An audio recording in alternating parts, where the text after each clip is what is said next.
Allez, let's go, exercice sur le titrage. Ça va être un titrage par conductimétrie. Tu as reconnu à peu près avec le type de courbe, évidemment. Titrage par conductimétrie et un exercice intéressant. En fait, il y a du calcul, il y a de la lecture graphique, évidemment. Et puis, il y a une petite subtilité, tu vas voir, on va en parler. Rien de bien méchant, mais faut y penser, ok? Donc, comme d'habitude, essaye de faire l'exercice par toi-même. Ça, c'est ultra, ultra important. Tu fais l'exo par toi-même, tu lis, tu te corriges avec ma correction et surtout, t'écris toi-même sur ta feuille. Ça, c'est important. Ne sois pas juste un spectateur passif. Ça, c'est pas bien.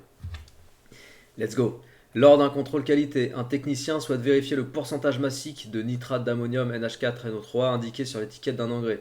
C'est très souvent que ça tourne autour de ce genre de choses. Il dissout une masse de 1,50 g d'engrais dans de l'eau distillée afin d'obtenir 100 ml de solution dont il prélève un volume VA égal à 10 ml. Donc tu as vu, il a fait une solution de 100 ml, il a prélevé juste un dixième. Donc la quantité de matière là-dedans, elle sera 10 fois moins importante que la quantité de matière là-dedans de notre NH, de notre NH4+, parce que c'est ça qu'on va titrer, je crois. Il réalise ensuite le titrage de ce volume après ajout de 200 ml d'eau distillée par une solution d'hydroxyde de sodium de concentration 1,10-1 mol par litre. Que représente la courbe de titrage obtenue? Précisez la signification de la légende des axes. Bon, ça commence tranquillou. Courbe de titrage, donc c'est l'évolution. Alors, question 1A, évolution de sigma, la conductivité en fonction du volume versé de réactif titrant. En fonction du volume versé de réactif titrant. Ok. Signification, la légende des axes. Je le redis à l'oral. V, c'est le volume versé du réactif titrant. Sigma, c'est la conductivité de la solution. Justifier la nécessité de l'ajout d'eau distillée. Alors, sans ajouter de l'eau distillée, on va avoir en fait une concentration trop élevée et du coup, on n'aura pas la possibilité de faire nos mesures de conductivité. Voilà, on va juste le justifier comme ça. Eau distillée pour diluer le milieu réactionnel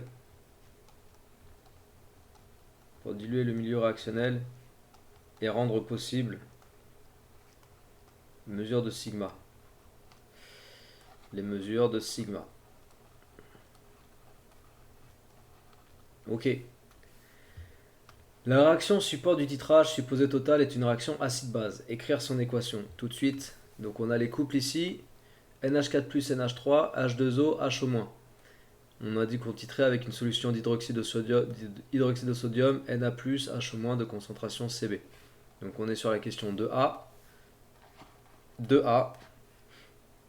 NH4+, réagit avec HO-. Quelle est la réaction? On va écrire les deux demi-équations. NH4+, ça donne NH3 et ça libère un proton H+. Et par ailleurs, HO-, ça capte le proton H+, pour former H2O. Et au final, tu as quoi? Au final, tu as NH4+, qui réagit avec HO- pour former, je vais te mettre une flèche simple. Voilà, c'est une réaction de titrage, donc c'est une réaction totale. Pour former NH3 et H2O. Après, tu mets les états de la matière, liquide, liquide, liquide, liquide. N'importe quoi. NH3, c'est pas liquide, c'est aqueux. Voilà. Ok. Réaction support de titrage. C'est bon? Question 2B. Déterminer graphiquement le volume versé à l'équivalence. Donc le volume versé à l'équivalence VE, c'est l'abscisse du point d'intersection entre les deux demi-droites. Donc je prends la règle. Hop. On trace comme ça. Boum, on va chercher l'abscisse. Ça fait 14 millilitres. Je vais le noter carrément ici. Donc pour la question 2B, je ne vais pas rédiger. Je t'ai montré comment faire. Ça, tu sais faire normalement 14 millilitres. Ok. En déduire la concentration en ion ammonium Ca. Donc la concentration en ion ammonium, c'est la concentration en NH4+. Je vais faire ça sur une autre page. Donc question 2B. À l'équivalence.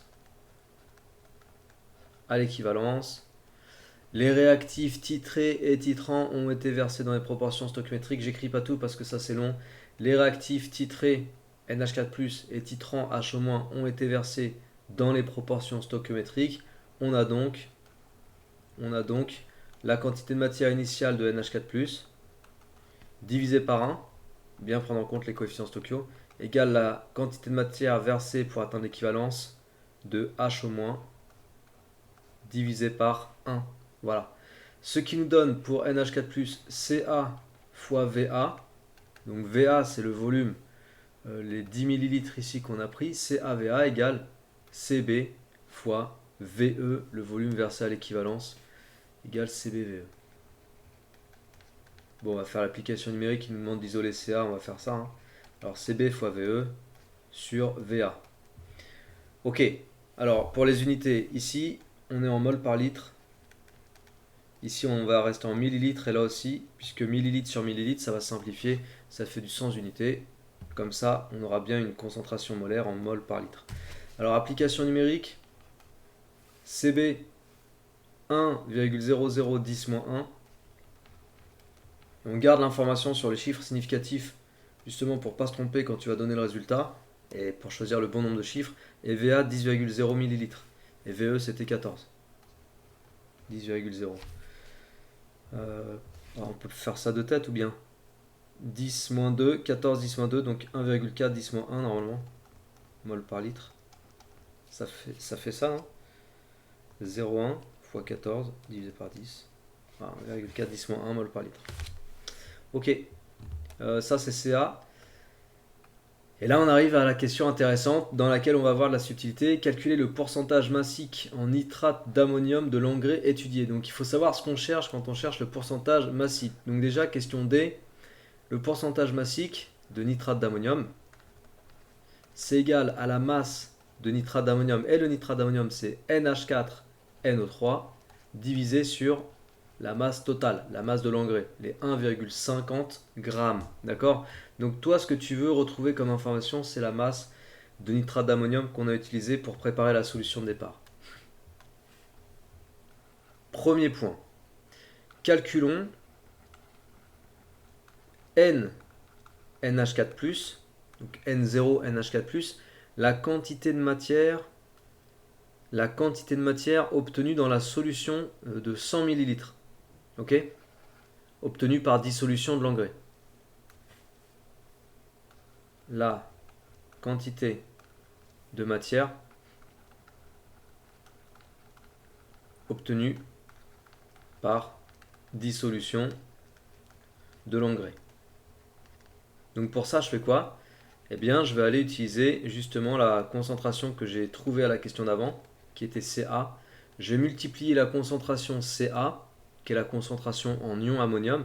Je vais la multiplier par le volume qu'on avait obtenu en préparant notre solution, qui était un volume de 100 ml, que je vais passer en litres, évidemment. Donc fois 100,010 puissance moins 3. Donc on est sur du 0,14 fois 110 moins 3, ça aussi ça aurait pu se faire de tête. 1,4 10 moins 2, 1,4 10 moins 2, voilà le nombre de moles qu'on avait au départ de NH4+. Mais maintenant, ce qu'il faut comprendre ici, mon ami, c'est qu'on nous parle du nitrate d'ammonium. On ne nous parle pas des ions ammonium, ok? On nous parle de NH4NO3. Et qu'est-ce qui s'est passé quand tu as mis NH4NO3 en dissolution dans l'eau? Eh bien, il s'est passé que tu as obtenu une mole de NH4+, donc c'est du NH4NO3 solide, une mole de NH4+, et une mole de NO3- en fait. Ça veut dire que la quantité de matière initialement présente de NH4+, c'est directement égal à la quantité de matière initialement présente de NH4NO3. Voilà, la quantité de matière